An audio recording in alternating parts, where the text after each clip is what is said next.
No deja de ser este sitio, la Catedral de Oaxaca, uno de los más importantes de la ciudad.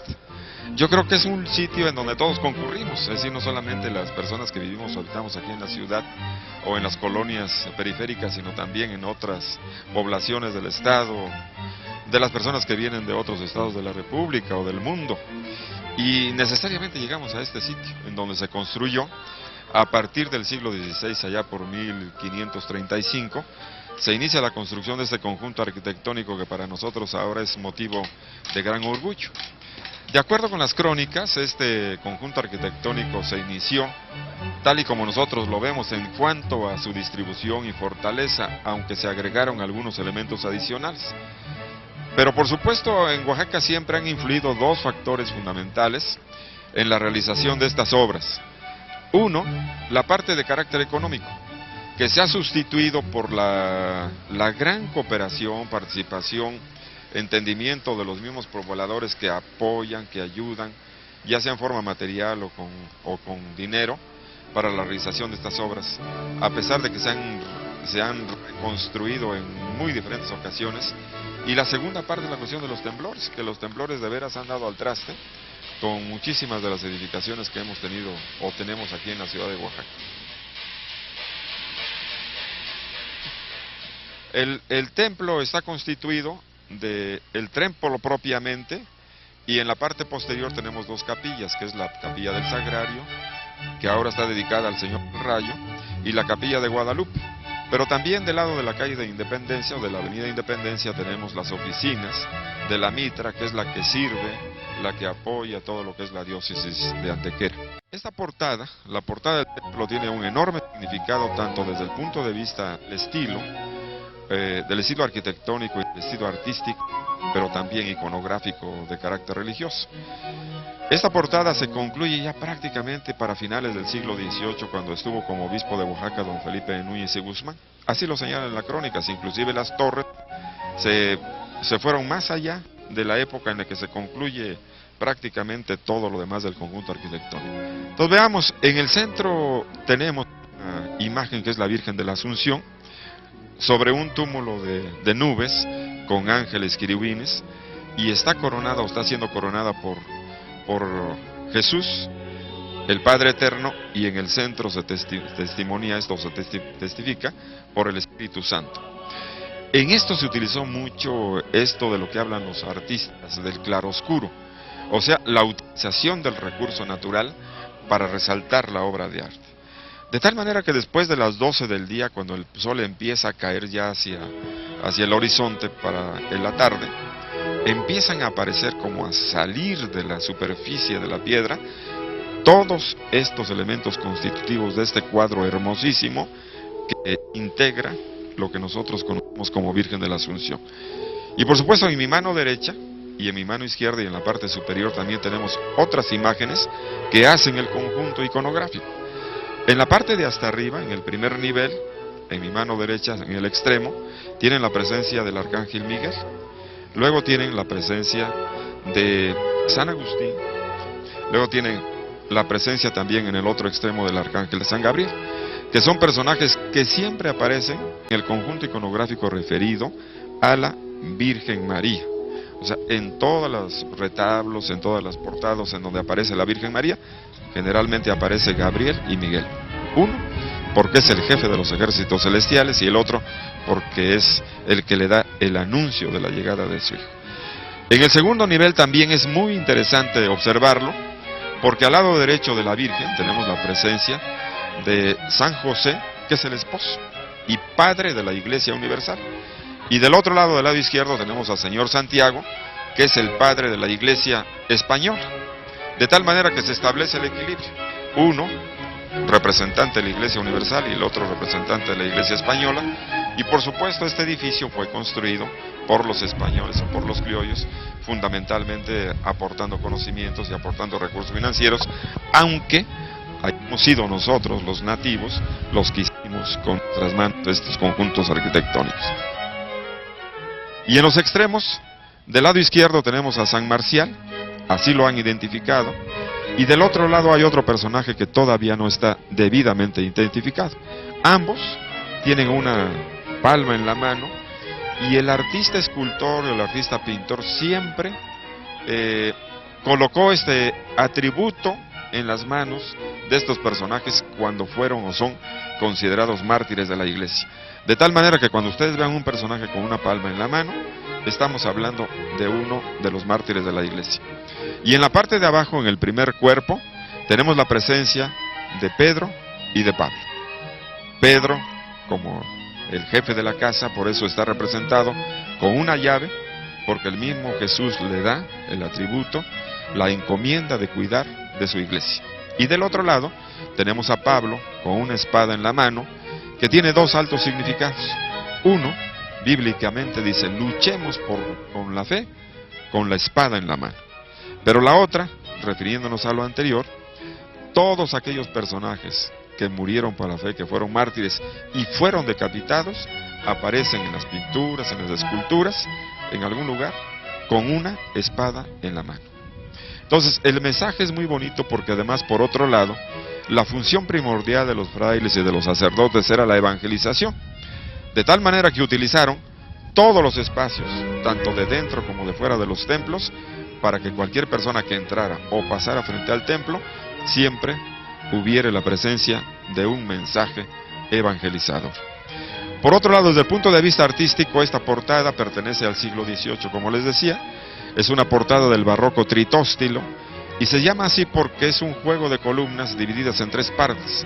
Si ustedes lo observan, son tres partes constituyentes de cada columna, una que es el basamento, el cuerpo estiadro, que son como canaletitas, y los remates, que es un juego de hojas que pertenecen a la reminiscencia corintia del proceso constructivo griego. Y junto con las cornisas hacen una enorme retícula. Hubo, a partir del año de 1902, más o menos, cuando estuvo don Eulogio Guilo Vizabalsa como arzobispo de Oaxaca, se construyó una torre, una tercera torre, que estaba en el centro y en donde se colocó un reloj de carátula negra. Por supuesto, esto desentonó, no armonizaba con el conjunto porque no se llevaba en cuanto al estilo. Y con los temblores del año de 1931, se deterioró tanto que tuvo que derruirse. Se quitó y se dejaron solamente las torres, aunque las torres también quedaron bastante dañadas. Y en ese entonces estuvo en Oaxaca un señor, también sacerdote, párroco de la Merced, don José de Santa Cruz, que además era ingeniero.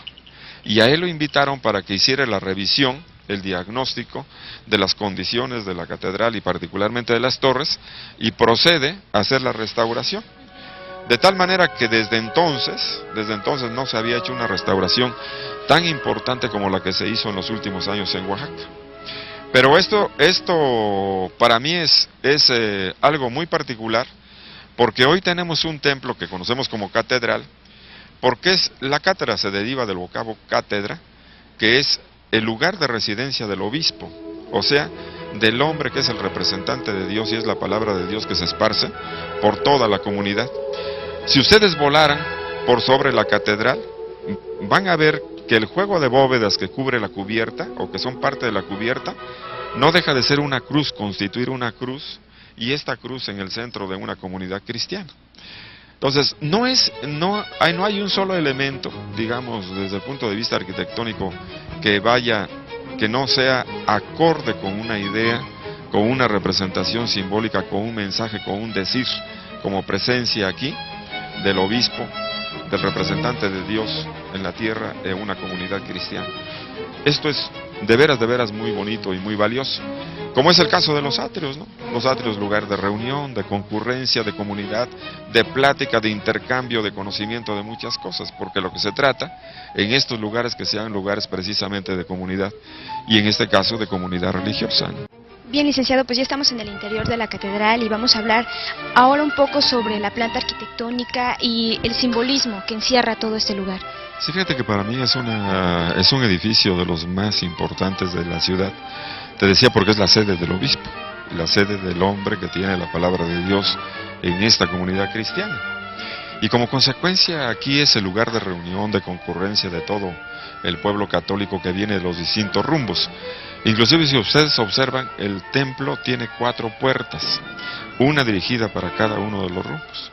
Y esto quiere decir que recibe a todos aquellos que vienen de todos los rumbos de la ciudad, de todos los rumbos de esta comunidad, pero a su vez que la palabra de Dios va hacia todos los rumbos, que son cuestiones de carácter simbólico que se representan, que se entienden, que se pueden deducir de una construcción de este tipo. Yo inclusive considero que la catedral, desde el punto de vista arquitectónico, responde a la antigua idea, la antigua práctica de los pobladores de estas tierras, en cuanto a que ellos tenían un contacto permanente con la naturaleza. Esto se llama planta arquitectónica, de planta basilical, se les llama así desde la antigüedad, en donde es un rectángulo que está dividido por 2 hileras de columnas en 3 partes. Si ustedes ven, son 3 partes en las que está dividido por estas 2 hileras de columnas toscanas, y cubierta por este juego de bóvedas que se le conocen como bóvedas vaídas o de pañuelo. Y alrededor tenemos capillas, son 12 capillas. Esto les tiene doble función, es decir, las capillas tienen doble función. Una desde el punto de vista técnico, para poder proteger los muros, para que en el momento de un temblor o por el peso mismo de las bóvedas, no se abran los muros y se derrumbe el templo. Entonces las capillas les sirven como contrafuertes, como una base de sustentación mucho más amplia para evitar estos derrumbes. La otra es que antiguamente ustedes recordarán que nosotros venimos de un pueblo politeísta. Esto se retoma y en cada una de las capillas existe un personaje para que todos los sectores de la población pueda venir y tenga a quien dedicar sus oraciones, a quien pedir por su protección o por su salud. Entonces, esto mismo se lleva a un espacio arquitectónico de esta naturaleza. Claro que en el caso de esta catedral se sigue todo un sentido de carácter iconográfico religioso, porque entrando, tienen ustedes al frente el altar principal, que es el de la Virgen de la Asunción, pero también en las portadas habíamos dicho que cuando aparece la Virgen María, siempre aparece su papá y su mamá, y aparece el Arcángel Miguel y el Arcángel San Gabriel, aparece su esposo, por supuesto, y exactamente, o su hijo natural, o el hijo adoptivo, San Juan el Evangelista, y es exactamente la idea que se sigue con esta distribución al interior de la catedral, aunque ha habido variaciones. Ustedes entran a la puerta principal y del lado derecho y del lado izquierdo las primeras capillas están dedicadas a Santa Ana y San Joaquín, que son los papás. Ustedes caminan un poco más y tienen los hijos, el adoptivo y el natural, podemos decir así. Y así se seguía. Lo que pasa es que ha habido aquí una pequeña variación, pero la idea era dar todo un contexto, toda una idea general de todo este grupo de personas o personas que acompañan siempre a la Virgen María en su realización. La iglesia tiene 3 altares, uno entrando, que es el dedicado a la Virgen del Perdón, el dedicado a la Virgen de la Asunción y el de la Fe. A mí me parece que es muy importante que sepamos que anteriormente, cuando alguna persona accedía al templo, aún siendo ya cristiano y aún siendo ya católico, tenía que expiar sus culpas ante la Virgen para poder ingresar al templo. Y luego nos encontramos con el altar de la Virgen de la Asunción, que es una cosa para mí extraordinaria. Como obra de arte, primero fue realizada por Giulio Stadolini, un arquitecto escultor italiano, a quien don Eulogio Guilovi de Salbalza le mandó a hacer esta escultura en bronce, y se nota el movimiento de la Virgen de Ascensión a los cielos. Pero también podemos ver a 2 mujeres, una de tipo latino y la otra de tipo griego. Del lado derecho, viéndola de frente, tenemos a una mujer de tipo latino, con un niño en sus brazos, en su regazo, amamantándole. Yo creo que no hay una expresión simbólica más hermosa de la caridad que esta. O sea, cuando una mujer entrega de su ser a otro ser, porque aquí la mujer entrega y da continuidad a la vida por generaciones y generaciones. Y del otro lado tenemos a una mujer con un ancla en la mano, que simboliza la esperanza. Y aquí el altar de la fe con el que se complementa la gran trilogía que es la fe, la caridad y la esperanza. ¿Qué hombre, si no tiene plena conciencia de lo que hace, de lo que emprende, si no cree firmemente en lo que está haciendo, no logra sus propósitos. Entonces necesitas estar imbuido de la idea, realizar todas las acciones y brincar todos los obstáculos. Cuando te fortalece la plena conciencia de lo que deseas y de lo que pretendes. Entonces esto es para mí uno de los más hermosísimos mensajes que tenemos en la ciudad. Independientemente de que veamos la parte de arquitectura, la planta basilical, las bóvedas vaídas, las columnas toscanas, este mensaje es para todos los seres del mundo, católicos y no católicos. Si ustedes revisan esto van a ver que en esta trilogía encontramos la esencia de toda esa potencialidad que llevamos dentro de los seres humanos para la realización de nuestro quehacer diario, para realizarnos como hombres o como seres humanos. Esto es verdaderamente importante y trascendente. Eso lo encontramos en la catedral. Luego aquí tenemos un lugar que conocemos como la sacristía. En esta sacristía tenemos algunas pinturas de carácter de gran formato, muy hermosas. Tenemos la representación de la gloria en la parte de arriba, al frente, que es una de las pinturas más bonitas que tenemos en la ciudad de gran formato.